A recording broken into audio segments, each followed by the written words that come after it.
रमता राम जपो रे प्राणी, अब तो सुन ले राम कहानी।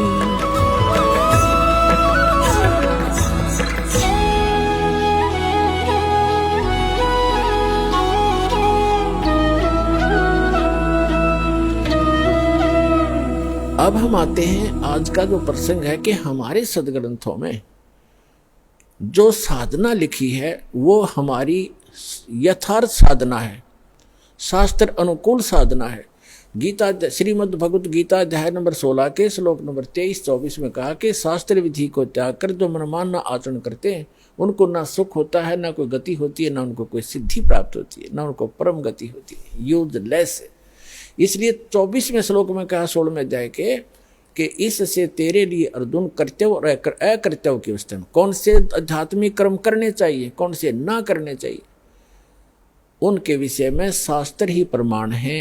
अन्य किसी की दंत कथा पर विश्वास मत करना। इसी से हो गया कि शास्त्र विधि को त्याग कर जो सदग्रंथों में शास्त्रों में प्रमाणित जो साधना है उसके विपरीत जो साधना कर रहे हैं वो यूजलेस है। हमारे सदग्रंथों में कौन सी साधनाएं हैं? जैसे दास ने बताया कि यजुर्वेद अध्याय नंबर 40 के मंत्र नंबर 15 में वेद ज्ञान दाता ब्रह्म है, इसने अपने सत्र का ज्ञान बताया है कि ओम है मेरा मंत्र। उसमें बताया है कि वायु अनिलम अथिदम बसवांतम शरीरम, ओम करतो समर किलबे समर करतुम समर। ओम नाम का जाप काम करते करते सेवन करो और विशेष कसक के साथ सेवन करो। मनुष्य जीवन का मूल कर्तव्य जान के सेवन करो। यानी कोई भी जो सेवन करते हो मनुष्य जीवन का प्रथम कर्तव्य मानो कि ये पहला कर्तव्य है। और परमात्मा के भक्ति के साथ साथ हम अपने जो निर्वाह के कर्म भी करेंगे तो भगवान के की शक्ति से वो भी बहुत अच्छे लाभ वाले बनेंगे। जो व्यक्ति दुखी हो जाता है तो भगवान के लिए ही चलता है, किस लिए कि भगवान मुझे सुख देगा, मेरे बिगड़े काम बनावेगा। तो हम पहले ही भगवान की भक्ति शुरू कर दें तो बिगड़े काम तो साथ बनते रहेंगे। यजुर्वेद के अंदर 40 अध्याय हैं, 40 चैप्टर हैं और उसके अंदर अंतिम अध्याय में निष्कर्ष होता पूरे ग्रंथ का। उसमें 40वें अध्याय के 10 से लेकर 13 में ये वेद ज्ञान दाता कहता है कि कोई तो परमात्मा को संभवात कहता। संभवात माने जन्म लेकर आता, जैसे श्री राम श्री कृष्ण रूप में अवतार धारण करता है। और कुछ समझते हैं वो असंभवात, वो जन्म लेता ही नहीं अर्थात अजन्मा है। तो कहते हैं वो परमात्मा कैसा है उसके विषय में तत्वदर्शी संत जो ज्ञान बताते हैं उनसे सुनो। और कोई तो किसी ने एक अक्षर ज्ञान हो गया, विद्या आ गई थोड़ी सी, उसको विद्वान मान लिया। जिसको अक्षर ज्ञान नहीं उसको तुम अविद्वान कह देते हो। विद्वान और अविद्वान की परिभाषा भी तत्वदर्शी संत बताओगे, उनसे सुनो। अब जैसे हमारे परमात्मा आए थे, सिंपल लैंग्वेज बोला करते थे जिसको आम नागरिक समझ सकता है, उस भाषा में बोलने से वो समझ सकते थे। लेकिन हमारे धर्मगुरु जो ब्राह्मण थे, ऋषि मंडलेश्वर थे, आचार्य शंकराचार्य थे, ये सभी संस्कृत भाषा अवश्य जानते थे, संस्कृत के विद्वान थे, अक्षर ज्ञान था, लेकिन ये अध्यात्म ज्ञान के विद्वान नहीं थे। इन्होंने परमात्मा को ये कहकर हमसे दूर कर दिया कि ये वेद नहीं पढ़ा, इसको संस्कृत नहीं आती कबीर साहब को, ये दुल्हा धान क्या जाने भगवान के सदग्रंथों के बारे में, ये झूठ बोलता है। तो वो बात हमारे घर कर गई कि कबीर साहब एक अशिक्षित है और धानक जुलाहे जाति में ये प्रगट है और उसमें केवल ब्राह्मण वर्ग ही संस्कृत पढ़ने का अधिकारी था और दूसरे अन्य वर्ग वालों को वो शिष्य भी नहीं बनाते थे। जंतर मंत्र झाड़े जुड़े तो सब कला दिया करते, लेकिन शिष्य नहीं बनाते थे, अक्षर ज्ञान भी नहीं कराते थे। तो कहने का भाव ये है कि परमात्मा वेद बताते हैं 40वें अध्याय का 10 से लेकर 13 तक यही निर्णय दिया है कि कोई तो अक्षर ज्ञान हो गया उसको विद्वान मान लिया। जैसे किसी ने संस्कृत आती है वो संस्कृत में विद्वान है, उसको अंग्रेजी नहीं आती, इंग्लिश, तो वहाँ फेल हो गया। पंजाबी ना आती, वहाँ फेल हो गया। तो इस एक भाषा विशेष के जान लेने से, व्याकरण से संबंधित जानकारी प्राप्त कर लेने मात्र से विद्वान नहीं होता। विद्वान वो होता है अध्यात्म मार्ग के अंदर जिसको कंप्लीट रियल स्पिरिचुअल नॉलेज हो, संपूर्ण सच्चा ज्ञान, अध्यात्म ज्ञान हो, वो है विद्वान।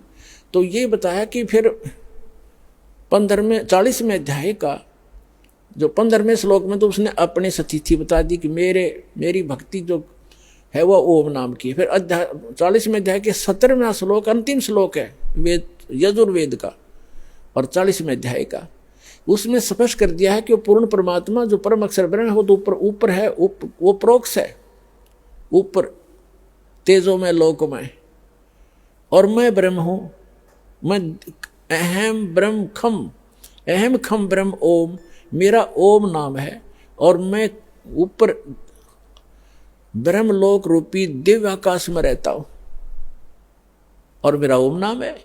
अब यहां से अब आगे आज का सत्संग अब शुरू होगा, जो दास कर रहा, जो निष्कर्ष निकालना चाह रहा था। अब वेदों में पूर्ण परमात्मा भी तो लिखा, उसका मंत्र भी फिर अन्य है, उसने तो अपना मंत्र बता दिया कि मैं ब्रह्म हूं, मेरा ओम नाम है, दैट्स ऑल। और देवी भागवत के अंदर, देवी पुराण के अंदर हिमालय को ज्ञान देते हुए 7वें स्कंध में देवी जी कहती है, हिमालय राजा को ज्ञान दे रही है 562 पृष्ठ पर, सचेतन मोटा टाइप, गीता प्रेस गुरुपुर से प्रकाशित में 562 और 563 पर निष्कर्ष निकाल दिया कि हे राजा, तू ब्रह्म का जाप कर, मेरी साधना भी छोड़ दे, उसका ओम नाम है, ब्रह्म को पाने का उद्देश्य रख और उसकी भक्ति कर, उससे तेरा कल्याण हो और तू उसको पा जाएगा ब्रह्म को। और वो ब्रह्मलोक दिव्य आकाश रूपी ब्रह्मलोक में रहता है वो ब्रह्म, वहां चले जाओगे। यानी ओम नाम के जाप से ब्रह्मलोक प्राप्ति होती है, क्योंकि ये मंत्र ब्रह्म का है। अब हम आते हैं गीता जी पे। श्रीमद् भगवत गीता अध्याय नंबर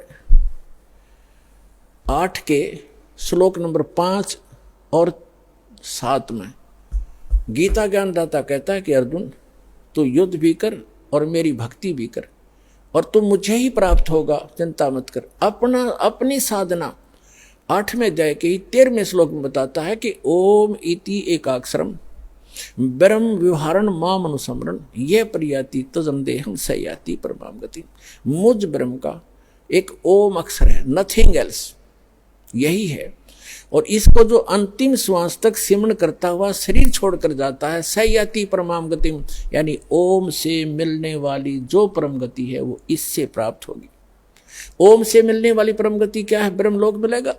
गीता अध्याय नंबर 8 के श्लोक नंबर 16 में लिखा कि अर्जुन, ब्रह्मलोक पर्यंत सभी लोग पुनरावर्ती में हैं, यानी ब्रह्मलोक में भी जो चले गए साधक वो भी पुनर्जन्म लेंगे, पृथ्वी पर लौट कर आएंगे, अपनी भक्ति कमाई को वहां खर्च करके पुनः जन्म होगा, पृथ्वी पर आएंगे। तो ये है इसकी परम गति ओम नाम के जाप की, यानी ब्रह्म की साधना से। तो इससे कंप्लीट मोक्ष प्राप्त नहीं हुआ, जो गीता अध्याय नंबर 18 के श्लोक नंबर 62, गीता अध्याय नंबर 15 के श्लोक नंबर 4 में कहा है कि तत्वदर्शी संत अर्जुन, तो उस सर्वभाव से उस परमेश्वर की शरण में जा, उसकी कृपा से तो परम शांति को और सनातन परम धाम को प्राप्त होगा। और उस तत्वदर्शी संत की प्राप्ति के उपरांत परमेश्वर के उस परम पद की खोज करनी चाहिए, जहां जाने के बाद साधक लौटकर कभी फिर लौटकर संसार में नहीं आते। तो वो ओम नाम के जाप से प्राप्त नहीं हुआ, वहां तक वो ब्रह्मलोक मिला, ब्रह्मलोक से गए हुए प्राणी भी वापस पुनरावृत्ति में आते हैं। तो ओम से कंप्लीट मोक्ष नहीं हुआ, कंप्लीट यानी संपूर्ण मोक्ष नहीं हुआ, पूर्ण मुक्ति नहीं हुई। पूर्ण मोक्ष वो होता है कभी नाश ना हो, वहां जाने के बाद कभी मृत्यु नहीं होती, जरा और मरण सदा के लिए समाप्त हो जाता है। अब हम आते परम अक्षर, जो जैसे एक सरपुरुष की तो यह सतिथि बता दी। अब अक्षर पुरुष, अक्षर पुरुष भी नाशवान है। गीता अध्याय नंबर 15 के श्लोक नंबर 16 में 2 पुरुष बताए, सरपुरुष और अक्षर पुरुष, और इन दोनों ही के लोक में जितने भी इनके ब्रह्मांड हैं, उन ब्रह्मांडों में जितने प्राणी हैं, और ये स्वयं भी, ये नासवान है, आत्मा किसी की नहीं मरती। ये तो अंडरस्टूड, अगर देखी भी ना मरती।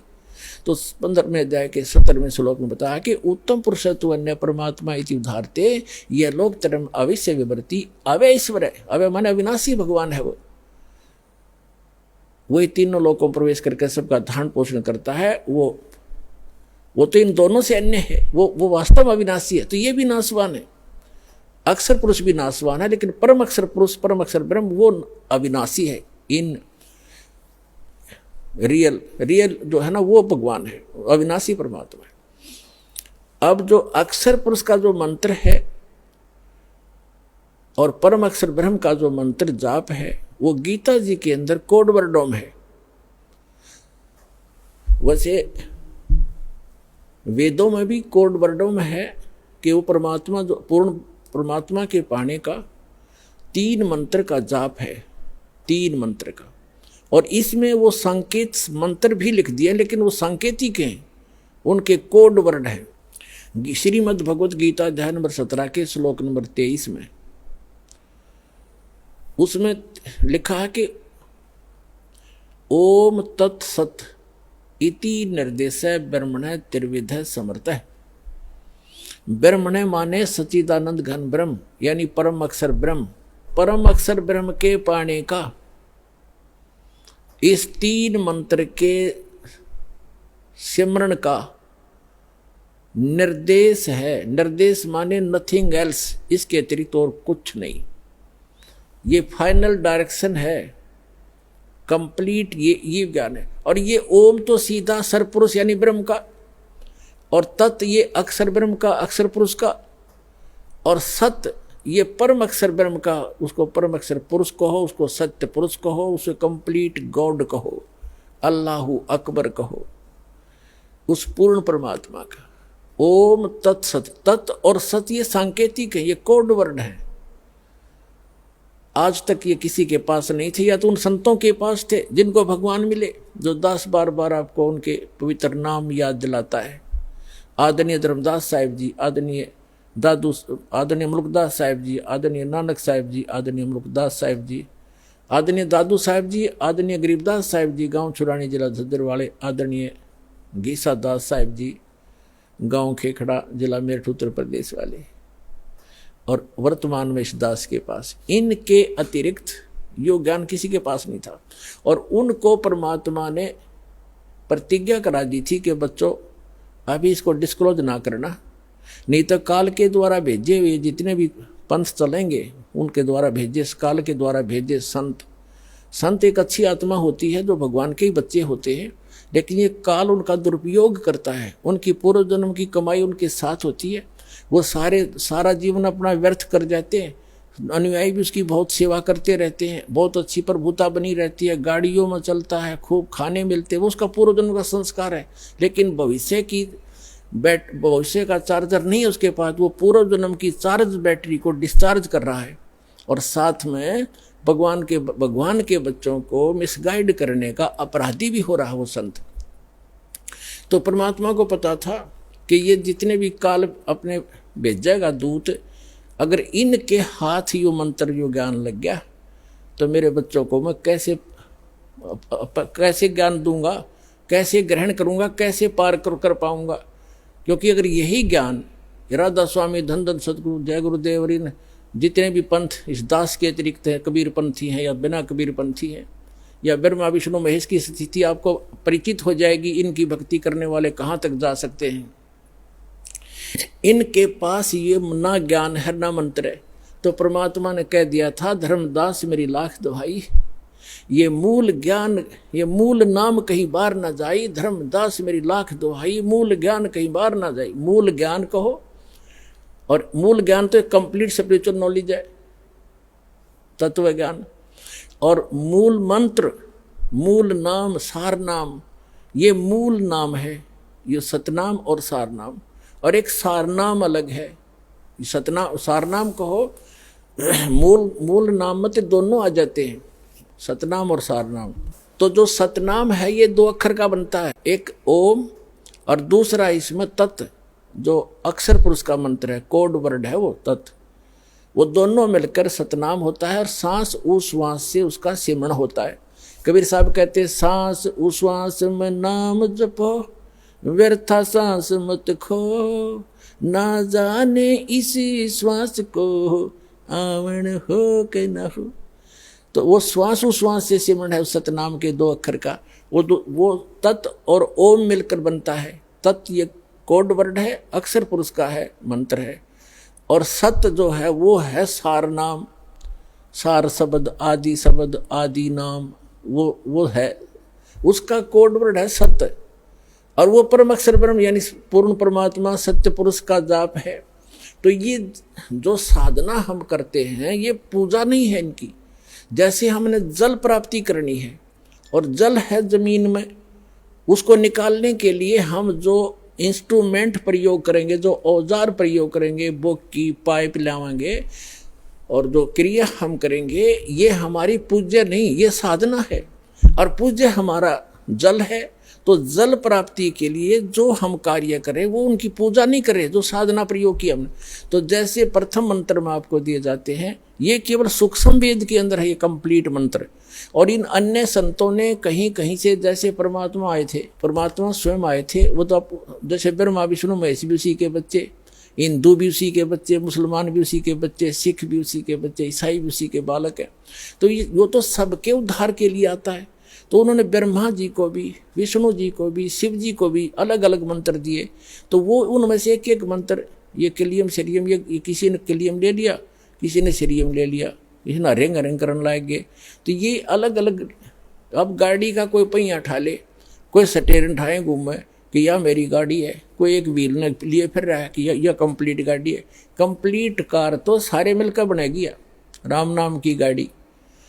तो अभी तक इनकम्प्लीट स्पिरिचुअल नॉलेज था। तो ये सभी सपेट पार्ट हमारे जेन्युइन पार्ट हमारे जेन्युइन ग्रंथों में लिखे हुए थे। अब जैसे एक सपेट पार्ट की दुकान है जेन्युइन की, और इंजीनियर जो वस्तु उसको मिले चाहिए फटाफट उठाएगा और ठीक स्थान पर ला के गाड़ी बना देगा। एक कोई बैरिंग ले अंडर ने कहा यह भी गाड़ी है ट्रेन है मेरी, यह रेलगाड़ी है, यह कार गाड़ी है। तो ये इस तरह की बातें अभी तक ये इनकम्प्लीट स्पिरिचुअल नॉलेज रखने वाले ये संत, अधूरे ज्ञान वाले हमें नो मूर्ख बना रहे थे। कोई कुछ मंत्र दे रहा है, कोई कुछ मंत्र दे रहा है, इसी से मोक्ष हो जाएगा। तो शास्त्र विदिता का मनमाना ज्ञान और मनमाना आचरण था, उससे लाभ नहीं होना था और हुआ नहीं आज तक।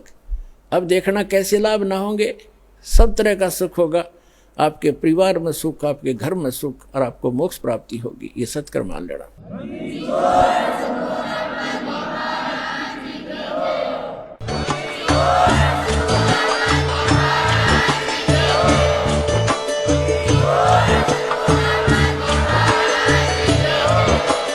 आप सुन रहे थे जगत गुरु तत्वदर्शी संत रामपाल जी महाराज जी के मंगल प्रवचन। अधिक जानकारी के लिए विजिट कीजिए हमारी वेबसाइट www.jagatgururampalji.org। संत रामपाल जी महाराज जी के शुभ आशीर्वाद से पूरे विश्व भर में 500 से भी ज्यादा नाम दीक्षा केंद्र हैं, जिन पर संत रामपाल जी महाराज जी द्वारा ऑनलाइन निशुल्क नाम दीक्षा दी जा रही है। अपने नजदीकी नाम दीक्षा केंद्र का पता करने के लिए संपर्क करें 8222880541।